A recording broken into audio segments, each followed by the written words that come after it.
The phone slipped from my trembling fingers as the doctor's words echoed in my head. Blanche, your kidney function has dropped to 5%. We need to perform the transplant tomorrow, or you might not make it through the week. Tears blurred my vision as I desperately dialed my parents, praying they'd answer. When Mom finally picked up, beach sounds filled the background. Honey, we just landed in the Bahamas for Melanie's wedding. Can't your surgery wait until next week? Her casual tone cut deeper than any scalpel. In that moment, I realized my life meant less to them than my sister's rushed beach ceremony. I was truly alone when I needed them most. I've had kidney problems since birth. While most kids worried about homework or making friends, I spent my childhood in and out of hospitals, the antiseptic smell becoming as familiar as my own bedroom. My condition was manageable at first, but doctors always warned it would likely worsen with age. They were right. Growing up as the sick one wasn't just about physical pain. It created an emotional chasm in my family that widened with each passing year. My sister Melanie, 2 years older and blessed with perfect health, became the golden child. She was everything I couldn't be. Athletic, energetic, carefree. While I sat in waiting rooms, she collected trophies. When I had dialysis appointments, my parents attended her soccer games. The pattern was established early and never changed. Sorry, Blanche, but Melanie has a big game today, Dad would say. Aunt Laura will take you to your appointment. And she always did. Aunt Laura was my mother's sister, but they couldn't have been more different. Where Mom was impatient with my limitations, Aunt Laura was endlessly compassionate. She'd sit beside me during treatments, bring me books to read, and never once made me feel like a burden. She had no children of her own and often joked that I was the daughter she never had. Those words meant everything to me. Your parents love you, she'd assure me, after they missed yet another important medical consultation. They just don't understand what you're going through. But the truth was simpler and crueler. They chose not to understand. It was easier to focus on Melanie's achievements than my struggles. By my 20s, my health took a serious downturn. My kidney function dropped below 20%, and dialysis became a thrice-weekly necessity. The transplant list was years long, and no one in my family volunteered to get tested as potential donors. Not even Melanie, who now lived in New York working in finance and rarely called. It was Drew, my best friend since college, who stepped forward. Let me get tested, he insisted one evening, after finding me exhausted on my couch, after a particularly brutal dialysis session. You don't have to do that, I protested weakly. I know I don't have to. I want to, he said, his voice leaving no room for argument. When the results came back showing he was a match, I couldn't stop crying. The surgery was scheduled for next month, giving both of us time to prepare. For the first time in years, I felt hope. Then came the call that changed everything. Blanche, your latest lab work is concerning, Dr. Patterson said, his normally calm voice tight with urgency. Your body is rejecting dialysis, and your potassium levels are dangerously high. We need to move the transplant to this Friday. This Friday. As in 3 days from now. My voice sounded distant, like it belonged to someone else. I wouldn't suggest this if it wasn't critical. We've already contacted your donor. Drew has agreed to the accelerated timeline. I hung up and stared at the wall, terror washing over me. This wasn't a routine procedure anymore. This was life or death. And I needed my family now more than ever before. Melanie's whirlwind romance with Tyler had been the main topic of family conversation for months. They'd met at a charity gala in January, and by April she was showing off a 4-carat diamond ring. Tyler came from old money, the kind that bought vacation homes in the Hamptons and funded hospital wings. My parents were ecstatic. He's just wonderful, Blanche, Mom gushed during one of her rare visits while I was on dialysis. His family owns half of downtown Boston. Can you believe Melanie will be part of that world? I smiled weakly, too tired to point out that there was more to life than marrying into wealth. The wedding was set for September. A lavish affair at Tyler's family estate with 300 guests and a 15-piece orchestra. Until suddenly it wasn't. 2 weeks ago, Melanie called our parents in a frenzy. Tyler had a sudden business opportunity in the Bahamas. And wouldn't it be romantic to just move the wedding there? A small, exclusive ceremony on a private beach. Only immediate family next weekend. The timing couldn't have been worse. After Dr. Patterson's urgent call, I immediately phoned my parents. My hands shook as I dialed, the gravity of my situation finally sinking in. Mom answered on the fourth ring. Blanche, honey, we're so busy packing. Can this wait? No, Mom, it can't. I fought to keep my voice steady. The doctors moved up my transplant surgery. It's tomorrow. I need you and Dad here. The silence on the other end lasted several seconds too long. Tomorrow. But we're flying to the Bahamas tonight. For Melanie's wedding. Mom, this is an emergency surgery. The doctor said if we wait any longer, I might die. I heard muffled voices, Mom explaining the situation to Dad. Then she came back on the line. Sweetie, you know how much we'd love to be there, but Melanie would be devastated if we missed her wedding. It's such a special day, and this is my life. I whispered, tears streaming down my face. The doctors are being dramatic. You've always pulled through before. Not this time. My body is shutting down. Can't you reschedule? Just for a few days, Dad had taken the phone now. Your sister only gets married once, and I might only live once more day if I don't get this surgery. I said, my voice finally breaking. Please, Dad. I'm scared. He sighed heavily. Blanche, we've already paid for the flights. Non-refundable. Melanie's future in-laws arranged everything. We can't back out now, so Melanie's wedding is more important than whether I live or die. Don't be dramatic, Mom said back on the line. You'll be fine. You have good doctors. We'll call as soon as the ceremony is over to check on you. The call ended shortly after leaving me sobbing on my kitchen floor. While I prepared to fight for my life, my family would be sipping champagne on a beach, celebrating Melanie's perfect day. Throughout the evening, photos arrived on the family group chat. Mom and Dad boarding their flight. The luxury resort. Melanie's pre-wedding spa day. Each notification felt like another betrayal. I was trying to pack an overnight bag for the hospital when my doorbell rang. Drew stood there, overnight bag in hand. What are you doing here? I asked, wiping away tears. Did you really think I'd let you spend tonight alone? He stepped inside and set his bag down. We're in this together, Blanche. All the way. The next morning, as hospital staff checked us in, the financial counselor pulled me aside with a concerned expression. Miss Harmon, there appears to be an issue with your insurance coverage. While your surgery is covered, there's a substantial gap in coverage for living donor procedures. Mr. Wilson's portion will incur significant out-of-pocket expenses. My heart sank. How much? $28,000. I turned to Drew in horror. I can't ask you to do this. Not just your kidney, but this financial burden too. Drew squeezed my hand. Already taken care of. What, how?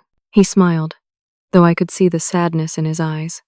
Remember that 1967 Mustang I've been restoring since college? You didn't. I did. And I'd do it again in a heartbeat. But you loved that car. You've worked on it for years. He shrugged. It's just a car, Blanche. Your family. Family. The word hit me like a physical blow. My actual family was thousands of miles away, celebrating while I fought for my life. Yet here was Drew, sacrificing a prized possession to save me. In that moment, I began to understand that family isn't always about blood. The last things I remember before surgery were the bright lights of the operating room, the cool flow of anesthesia entering my veins, and the crushing awareness that my parents should have been in the waiting room but weren't. The transplant procedure was complex. Drew would go in first, his kidney carefully removed through a laparoscopic procedure. Then I would follow, my failing kidney removed, and his healthy one, connected to my blood vessels and ureter. 8 hours of precision surgical work that would determine whether I lived or died. I woke up in recovery, the world hazy around the edges. The first sensation was pain. Deep throbbing pain that radiated through my entire abdomen. The second was emptiness. Despite the nurses' kind faces, I felt the absence of my family like a physical wound. "You did great, Blanche," the recovery nurse told me, adjusting my IV. "The kidney is functioning well already. Your friend is in recovery too." Everything went smoothly for him. I tried to smile through the pain. "Can I see him?" "Not yet, honey. You both need rest." The hours after transplant surgery were a blur of vitals, checks, medication, and fitful sleep. By evening, I was transferred to a private room where my new routine became constant monitoring blood draws and learning about the anti-rejection medications that would be part of my life forever. On my second day post-surgery, a nurse rushed into my room looking concerned. "Blanche, your donor is running a fever. The doctors are with him now." Fear gripped my heart. "Is he okay?" "What's happening?" "They're running tests. Sometimes there are complications after donation. Try not to worry." But worry was all I could do. Drew had given me part of himself, and now he was suffering for it. The guilt was overwhelming. By that evening, I learned Drew had developed an infection at one of the laparoscopic sites. He was on IV antibiotics and confined to bed rest for longer than expected. "This is my fault," I whispered when they finally let me visit him. Wheeled into his room in a hospital chair, both of us attached to IV poles. Drew looked pale, but managed to smile. "Don't you dare blame yourself. These things happen. But if I hadn't donated, you might not be here at all." His voice was weak but determined. "I made this choice, Blanche. No regrets." That night as I lay awake listening to the hospital sounds, my phone rang. It was Mom. "Blanche, darling. The wedding was absolutely magical. Tyler's parents spared no expense. You should have seen Melanie's dress, handmade French lace. She looked like a princess." I closed my eyes, tears seeping into my pillow. "That's great, Mom. How are you feeling, sweetie? All done with the procedure?" The casual way she asked about my life-saving surgery, as if inquiring about a dental cleaning, broke something inside me. "Yes, Mom. The surgery happened. My donor got an infection. I'm in a lot of pain. But thanks for asking." 3 days later, her voice cooled. "There's no need for that attitude. We've been busy with wedding festivities. You know how important this is for our family." "Our family," I repeated hollowly. "Right." The call didn't last much longer. Mom promised they'd visit when they returned from the Bahamas in a week after Melanie and Tyler left for their European honeymoon. I didn't have the energy to respond. The next morning brought an unexpected visitor. Aunt Laura burst into my room, her silver-streaked hair wild, and her eyes worried. "Blanche, oh my God, look at you." She rushed to my bedside, careful not to disturb my IVs as she gently hugged me. "Aunt Laura, how did you?" Drew called me. Thank God he had my number. She pulled back, examining my face. "Why didn't you tell me about the surgery being moved up? Everything happened so fast. And you're in Seattle now. I didn't think. I would have been here regardless." I took emergency leave from work and caught the first flight. Her expression darkened. "I called your mother this morning. She told me they're still in the Bahamas." I looked away. Melanie's wedding was more important. Aunt Laura's face flushed with anger. "There is nothing more important than being here for you." Nothing. For the first time since surgery, I felt truly safe. Aunt Laura rearranged her schedule to stay for 2 weeks, taking the pull-out chair in my room each night. She brought real food when I was cleared to eat, helped me take my first painful walks down the hospital corridor, and spent hours learning about my medication regimen. Most importantly, she made me laugh again. With her stories and unwavering support, I began to heal, not just physically, but emotionally too. "Your parents love you," she told me one evening, echoing her words from my childhood. But this time she added something new.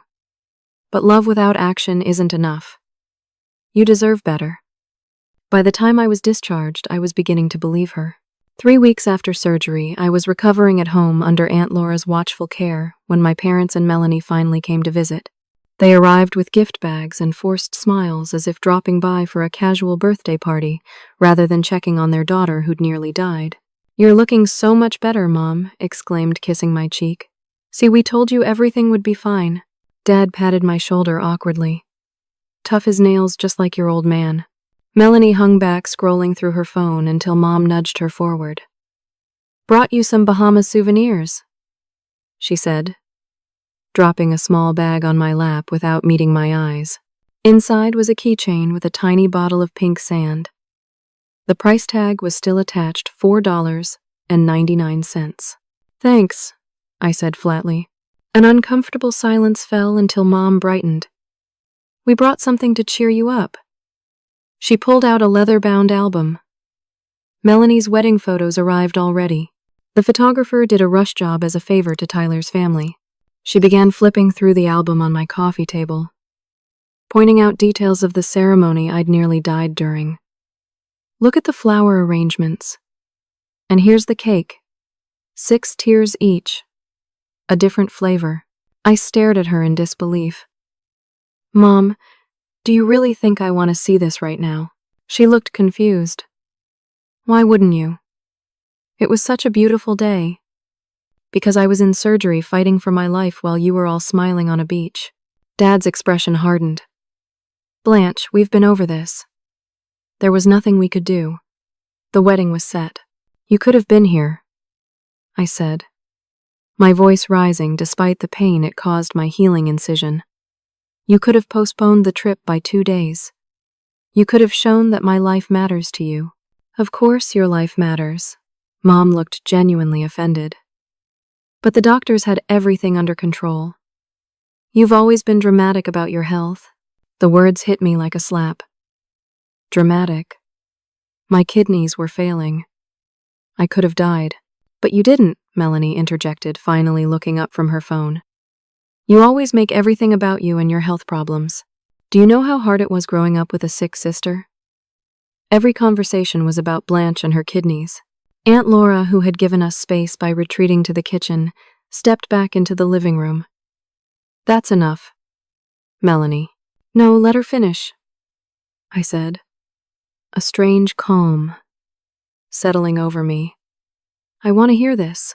Melanie crossed her arms. Fine. You want honesty.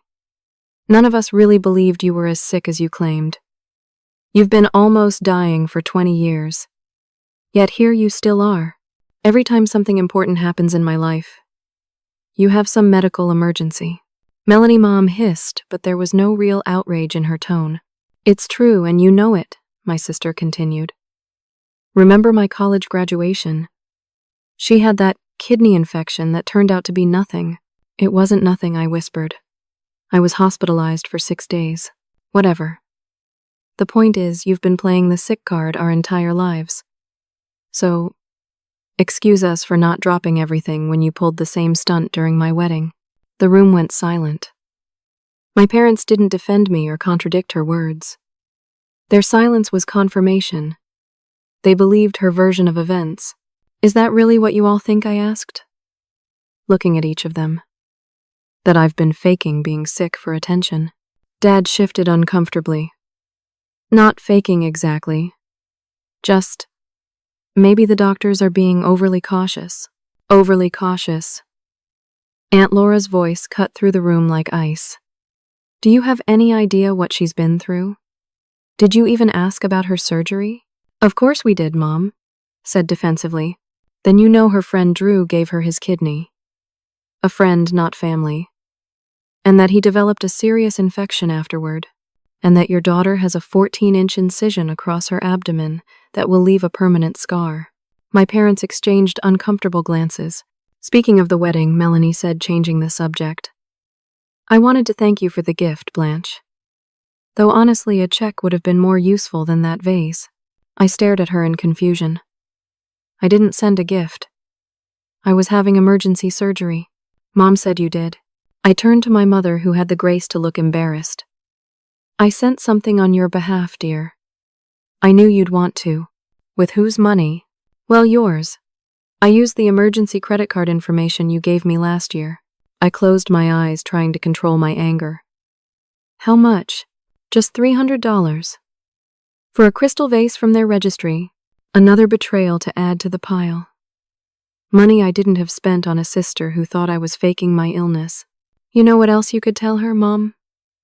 Melanie said with a brittle smile. About the wedding date. Mom shot her a warning look, but Melanie continued. The Bahamas wedding was my idea, not Tyler's. And I specifically chose that weekend. What are you talking about? I asked. I knew about your surgery date. Mom mentioned it during our dress fitting. So when Tyler suggested a destination wedding, I made sure to schedule it the same weekend. Her smile was cold. I wanted to make sure for once the attention wasn't on you and your problems. I felt the blood drain from my face. You deliberately scheduled your wedding to conflict with my transplant surgery. The original date? Yes. How was I supposed to know they'd move it up? Though it worked out even better this way. Melanie, that's enough, Dad said, finally intervening. No, let's be completely honest now. Melanie turned to me with years of resentment in her eyes. You want to know the real reason we didn't come to your surgery? We spent $50,000 on my wedding. $50,000. Money that could have helped with your medical bills if you hadn't been so stubborn about handling everything yourself. I never asked for your money, I said quietly. Exactly. You'd rather suffer dramatically than accept help. It's your whole identity. Mom stood up clearly, trying to diffuse the situation. We should go. Blanche needs her rest. As they gathered their things, Melanie delivered one final blow. By the way, Tyler and I spent 3 days at the resort after the wedding. It was only 20 minutes from this hospital. We could have visited, but honestly I needed a break from the family drama. They left shortly after, Dad awkwardly promising to call soon, Mom kissing my cheek and whispering. She didn't mean it.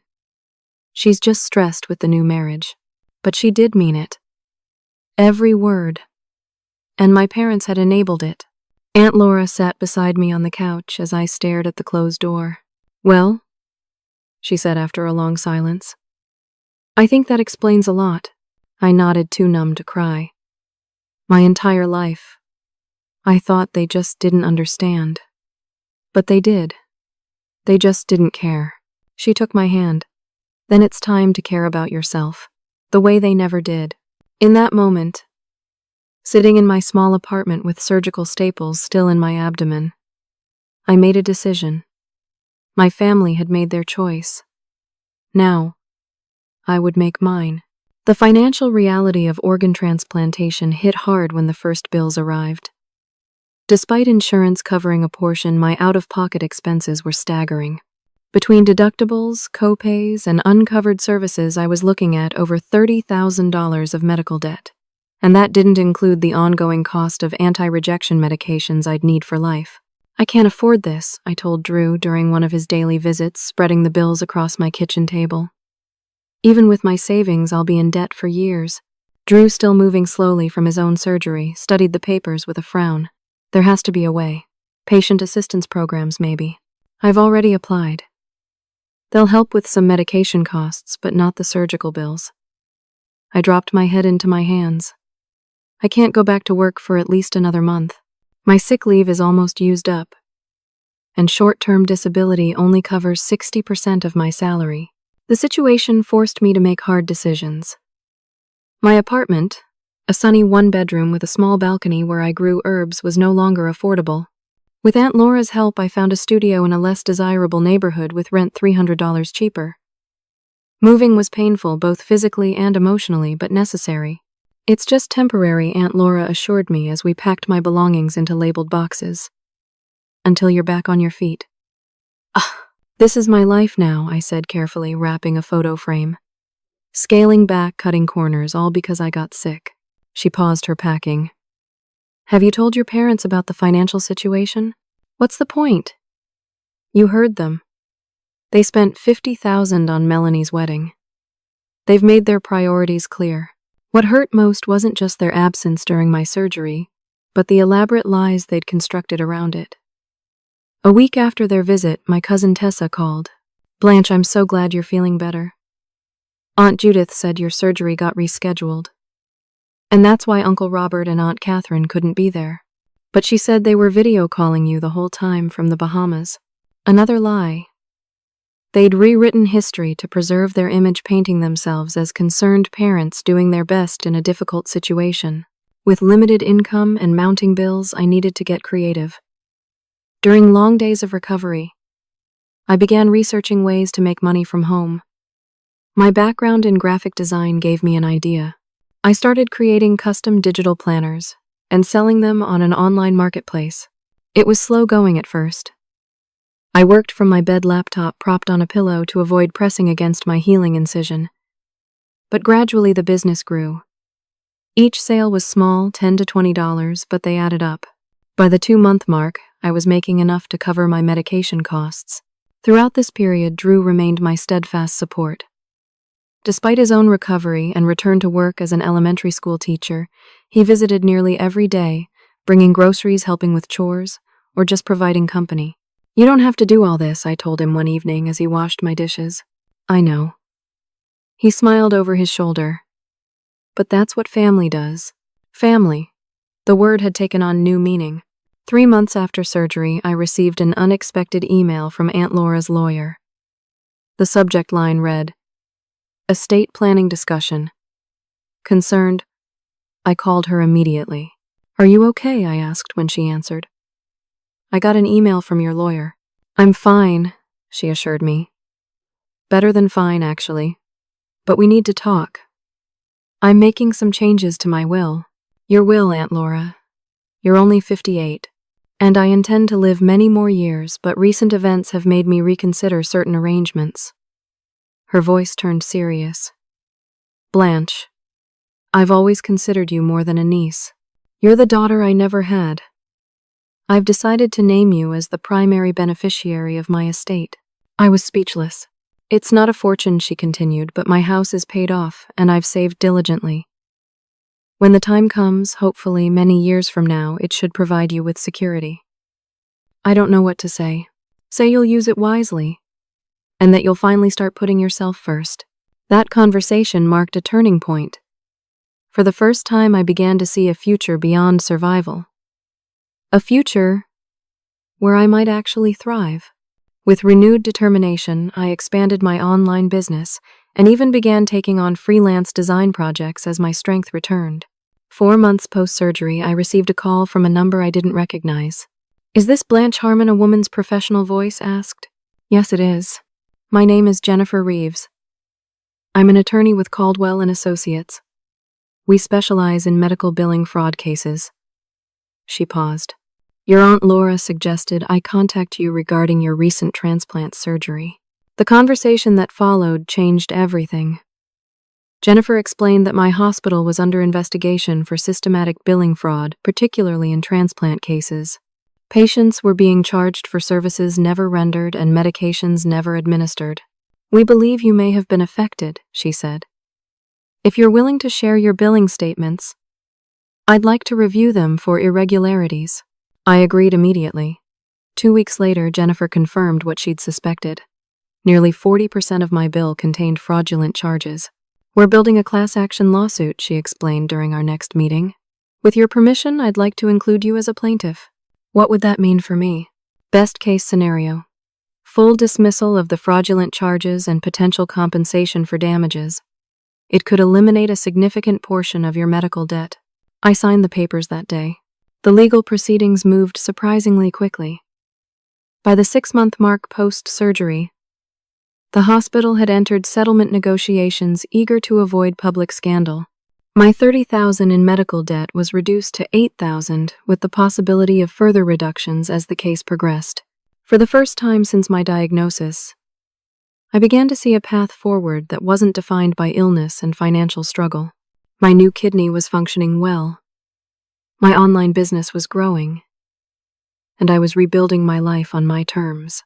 I hadn't heard from my parents or Melanie since their disastrous visit, which suited me fine.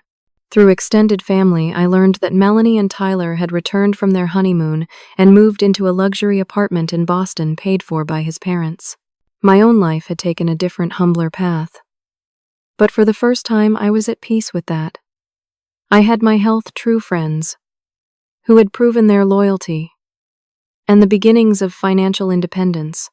Then 6 months and 2 weeks after my surgery, everything changed again. The doorbell rang on a Sunday afternoon. When I opened it, I found my parents and Melanie standing there, forced smiles on their faces. "Surprise," Mom said, arms outstretched, as if expecting a hug. "We were in the neighborhood and thought we'd drop by." One look at their faces told me this was no casual visit. Something was wrong. And whatever it was about to become my problem. I didn't invite them in immediately. Standing in the doorway of my small studio apartment, I studied their faces. The tight smile on my mother's lips. My father's uncomfortable, shifting, Melanie's puffy eyes. "This is unexpected," I said, finally stepping aside. "Come in." They entered awkwardly, taking in my downsized living space with poorly concealed surprise. My studio apartment was clean, but cramped, with my bed visible in the corner and my work desk doubling as a dining table. "You?" "Moved," Mom said, stating the obvious. "Couldn't afford my old place after the medical bills," I replied simply. "Please sit down. I only have the 2 chairs, so someone will need to use the bed." Dad and Mom took the chairs while Melanie perched on the edge of my bed, still looking around as if she'd entered a foreign country. Coffee I offered, more out of social programming than actual hospitality. "That would be lovely," Mom said, as I prepared the coffee in my tiny kitchenette within earshot of everything they might say. An awkward silence filled the room. Finally, Dad cleared his throat. "You're looking well, Blanche. The surgery was successful then?" "Very. No rejection issues so far." I kept my tone neutral. "Drew's kidney is functioning perfectly." "That's wonderful." Mom's voice was overly bright. "And how is Drew?" "Fully recovered. Back to teaching 4th grade." I returned with mugs of coffee balanced on a small tray. "Now, what brings you all here? It's been over 6 months since I've heard from any of you." They exchanged glances, some unspoken communication passing between them. Finally, Mom spoke. "We've been meaning to visit, but things have been complicated." "Complicated how?" Melanie sniffled, and I noticed for the first time that her left hand was bare. No 4-carat diamond ring. "Tyler and I are getting divorced," she said, her voice small. "I'm sorry to hear that," I said, and meant it despite everything. No one deserves the pain of a failed relationship. "What happened?" "It's been a nightmare." Mom jumped in before Melanie could answer. "Tyler's family is being absolutely horrible. They've frozen all their accounts, kicked them out of the apartment, everything." "He changed," Melanie said, finally looking at me. "Once we got back from the honeymoon, it was like a switch flipped. He became controlling, monitoring every penny I spent. When I stood up to him, he called his family's lawyers." "That sounds awful," I said carefully. "But I'm still not sure why you're here." Dad shifted uncomfortably. "Well, the thing is, Blanche, we're in a bit of a financial bind. The wedding cost more than we anticipated, and we had to take out a second mortgage on the house. With Melanie's situation, you need money," I stated flatly. "Just temporarily," Mom added quickly. "We heard about your settlement. Aunt Laura mentioned it at Thanksgiving." "Of course. I should have known. They weren't here for reconciliation. They were here because they'd heard I might have money. The settlement reduced my medical debt. It didn't give me a windfall," I explained. "I'm still paying off the remaining $8,000. "But surely there was some compensation," Dad pressed. "For pain and suffering, or whatever they call it. The case is still ongoing." "Nothing's been finalized." Melanie wiped her eyes. "I have nowhere to go, Blanche. Tyler froze all our accounts. I can't even afford a hotel." "You could stay with Mom and Dad," I suggested. "We're turning her old room into a home gym," Mom said quickly. "Already ordered the equipment. Non-refundable." The absurdity of the situation might have been comical if it weren't so painful. For 6 months, they hadn't called, texted, or checked on my recovery. Now they were here, hands out, expectations high. "How much are you looking for?" I asked. They exchanged glances again. Dad cleared his throat. "We were thinking 20,000 would help get Melanie back on her feet. Just until the divorce settlement comes through." I nearly choked on my coffee. $20,000, I don't have that kind of money. But the settlement reduced my existing medical debt. I didn't receive a check for $20,000. Mom's expression hardened slightly. Surely you have something set aside. Your online business is doing well from what we've heard. From what you've heard? You mean you've been keeping tabs on me without actually contacting me? Laura talks, Dad said defensively. She mentioned you're selling things online. Making good money. I'm making enough to cover my medications and rent. Barely. We wouldn't ask if it wasn't important, Mom said, reaching for my hand. I pulled back instinctively. Melanie needs a fresh start. We've already promised her the money. You promised her my money. I couldn't believe what I was hearing. We assumed you'd want to help your sister. Mom's tone suggested anything else would be unthinkable. The way you all helped me during my life-saving surgery. The room fell silent. Dad looked at the floor. Melanie sniffled again. That's not fair, Mom finally said. We've apologized for that. Have you? I don't recall hearing an apology. Well, we're sorry. Of course we are. But that's in the past. This is about family. Helping family. I took a deep breath, trying to process the surreal conversation. Let me get this straight. You missed my life-saving surgery for a wedding that led to a marriage that lasted, 4 months? You didn't call to check on me for 6 months. And now you show up expecting $20,000? We're your parents. Blanche, Dad said, his voice taking on an authoritative tone I remembered from childhood. After everything we've done for you, what exactly have you done for me? We raised you, Mom interjected. We paid for your treatments when you were younger. All those hospital stays weren't cheap, you know. I was on your insurance plan, as legally required. Still, we could have given up. Many parents would have with a chronically ill child. But we stuck by you. The casual cruelty of her words left me speechless. They truly believed they deserved a medal for doing the minimum legally required parenting. You owe us, Blanche, Melanie said quietly. All those years, everything revolved around your health problems.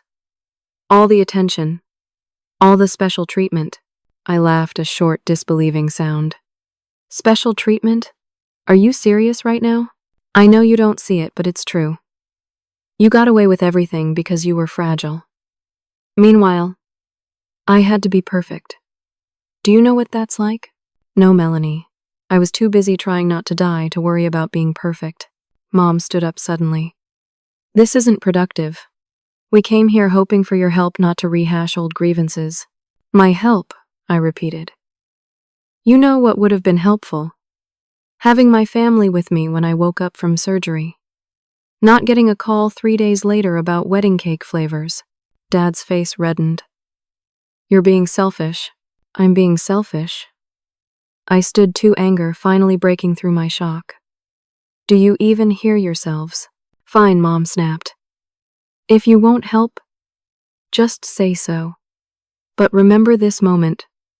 The next time you need something from us. I was about to respond when my phone rang. Glancing at the screen, I saw Aunt Laura's name. With a muttered, "Excuse me," I stepped into the bathroom, the only private space in my studio, to take the call. Laura, I said quietly. Can I call you back? My parents and Melanie are here. I know, she said grimly. That's why I'm calling. Catherine called me yesterday, asking about your inheritance. My what? They seem to be under the impression that I've already left you a substantial amount of money. Understanding dawned. That's why they're here. They think I have access to your money. I thought as much. Blanche, listen to me. You don't owe them anything. Not a penny. Not an explanation. Nothing. I know that intellectually, but no buts. I changed my will because I love you and want to secure your future. Not to provide a bailout for Catherine and Robert's poor decisions. After we hung up, I returned to the main room where an uncomfortable silence had fallen. Looking at these 3 people, my biological family, I suddenly saw them clearly, perhaps for the first time. I can't give you $20,000, I said calmly. I don't have it. Typical, Milani muttered. But I continued, I may be able to help in another way. I need some time to think about it. Can you come back tomorrow? Say around 2. Hope flickered across their faces. Mom nodded eagerly. Of course, sweetie. We knew you'd come around. After they left, I sat alone in my small apartment. A strange calm settling over me. For years, I'd craved their approval, their love, their support. I'd made excuses for their behavior, blamed myself for being a burden. But now I saw the truth. And with that clarity came a plan. I picked up my phone and called Drew. I need your help with something tomorrow. And bring your camera. The next day, I arrived at my parents' house 20 minutes before our scheduled meeting time. Aunt Laura had flown in that morning at my request, and Drew accompanied us, digital camera in hand. The three of us sat in my car across the street, reviewing our plan one final time. Are you sure about this? Drew asked, concern evident in his eyes. You don't have to prove anything to them. I'm not doing this for them, I said, surprising myself with the steadiness in my voice. I'm doing it for me. To close this chapter once and for all. Aunt Laura squeezed my hand. Whatever happens in there, remember you have real family who love you. At exactly 2 o'clock, we walked up the familiar path to my childhood home. My mother answered the door, her welcoming smile faltering when she saw my companions. Laura, what are you doing here? Her eyes flickered to Drew, and the camera in his hand. And who's this? This is Drew Wilson, I said calmly. My kidney donor. The person who saved my life when my family was too busy to bother. May we come in? She stepped aside wordlessly, leading us to the living room where Dad and Melanie waited. Their expressions mirrored Mom's confusion and wariness. I thought we were discussing financial arrangements, Dad said, eyeing Drew's camera suspiciously. We are, I assured him, setting my laptop bag on the coffee table. But first, I want to share something with you. I pulled out a thick binder and placed it beside the laptop. This is a complete record of my medical history. Every hospitalization, every procedure, every medication from age 5 until now. Blanche, we don't need. Yes, you do. My tone left no room for argument. You've spent years convincing yourselves that I exaggerated my condition for attention. I'm setting the record straight. I opened the binder, pointing to the first page. Age 5. First kidney infection, leading to 3-day hospitalization. Diagnosis of congenital kidney abnormality. I flipped through pages methodically. Age 8. Second major infection, kidney function drops to 70%. Age 12. Hospitalization for severe dehydration during family vacation to Florida. The one where you left me in the hotel room with a teenage babysitter, while you took Melanie to Disney World. That's not fair, Mom protested. We took shifts. Age 16, I continued, ignoring her. First signs of serious kidney deterioration. Doctor recommends dietary restrictions and medication regimen. The same week as Melanie's sweet 16 party, which is why you missed the appointment. Dad shifted uncomfortably. What's the point of all this? The point is accountability. I turned to another section. This is my financial history. Every medical bill, insurance claim, and out-of-pocket expense since I turned 18 and became responsible for my own health care. I pulled out a calculator. The total comes to $322,000 over the past 10 years. Money I've paid. Not you. Melanie rolled her eyes. So you've spent money on your health. Everyone has expenses. And this, I continued, pulling out another folder, is a record of every important family event I missed due to my health and every important medical appointment you all missed due to family events. I opened the folder, revealing a timeline I'd painstakingly constructed. Melanie's college graduation? I was hospitalized with a kidney infection that led to sepsis. Temperature of 104 degrees. You all attended the ceremony without visiting me until 3 days later. We sent flowers, Mom said weakly. Dad's 60th birthday, I was on day 2 of dialysis after a particularly bad episode. You held the party anyway. Told relatives I was under the weather. We saved you, Cake, Dad mumbled. And then there's the most recent event, my kidney transplant versus Melanie's wedding. I pulled out a printout of text messages between us. Here's where I begged you to be there for the surgery. Here's where you chose the wedding instead. The room fell silent. Drew quietly recorded everything with his camera, while Aunt Laura sat beside me, a steady presence. Why are you doing this? Melanie finally asked, genuine confusion in her voice. To make us feel guilty? No. Guilt requires empathy, which you clearly lack. I closed the binders and looked at each of them. I'm doing this to show you who you really are, with evidence you can't deny, and to explain why I won't be giving you a penny. So this whole meeting was just to humiliate us. Dad's face flushed with anger. No. It's to inform you of a decision I've made. I opened my laptop and turned it to face them. On the screen was a website header. The Chronic Kidney Disease Family Support Foundation. What's this? Mom asked warily. My foundation. I've used the compensation from my settlement to establish a non-profit organization that helps kidney patients who lack family support. I clicked through several pages, showing the mission statement and programs. We provide transportation to medical appointments, hospital companions during procedures, and emergency financial assistance for medication. You had money for this, but not to help your sister. Dad's voice rose. The foundation isn't operational yet. This is the plan. And yes, I chose to help strangers with kidney disease over helping Melanie recover from her 4-month marriage. I looked directly at my sister, because no one helped me when I needed it most. This is ridiculous. Mom stood up, hands shaking with anger. After everything we've done for you, what exactly have you done for me? I asked calmly. Please be specific. Her mouth opened and closed, no examples forthcoming. Let me tell you what you've done, I continued. You've taught me that blood doesn't guarantee love. You've shown me that I need to create my own family, from people who actually care about my well-being. And most importantly, you've demonstrated exactly what kind of parent I never want to be. I stood gathering my materials. I didn't come here to ask for your blessing or your approval. I came to inform you that I'm done. Done making excuses for your behavior, done hoping you'll change, done giving you chances to hurt me again. You can't just cut us off, Dad protested. We're your parents. Biology made you my parents. But your choices unmade that relationship. I looked at Drew, who lowered his camera, and Aunt Laura, who stood to join me. I have a real family now. People who show up when it matters. And what about your inheritance? Melanie asked, revealing their true concern. You're just going to keep all of Aunt Laura's money for yourself. Aunt Laura stepped forward, eyes flashing.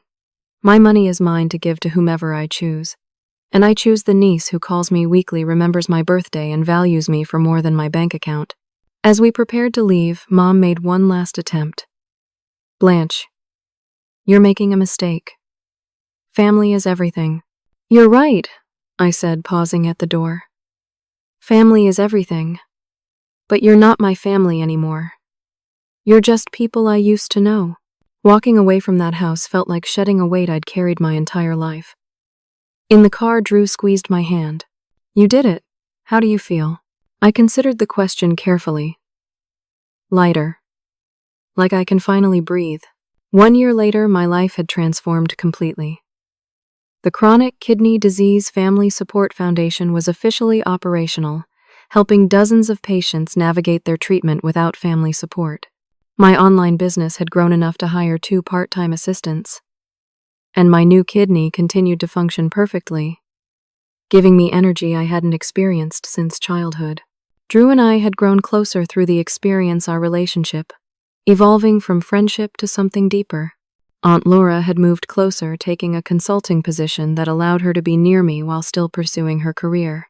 I never heard from my parents or Melanie again, though occasionally news filtered through extended family. They had sold their house to pay off debts and moved to a smaller place. Melanie had eventually received a modest divorce settlement and moved back in with them. Their absence created no void in my life.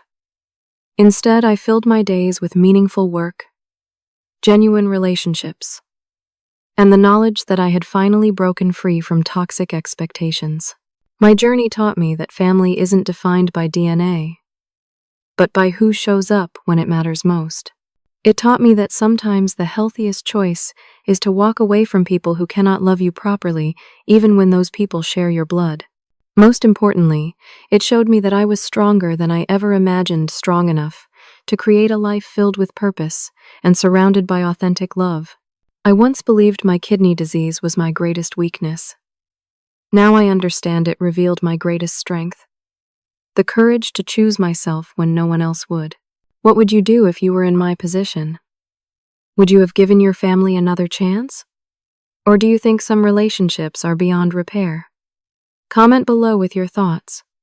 And don't forget to like this video, subscribe to the Public TEPS channel, and share with anyone who might be struggling with difficult family dynamics.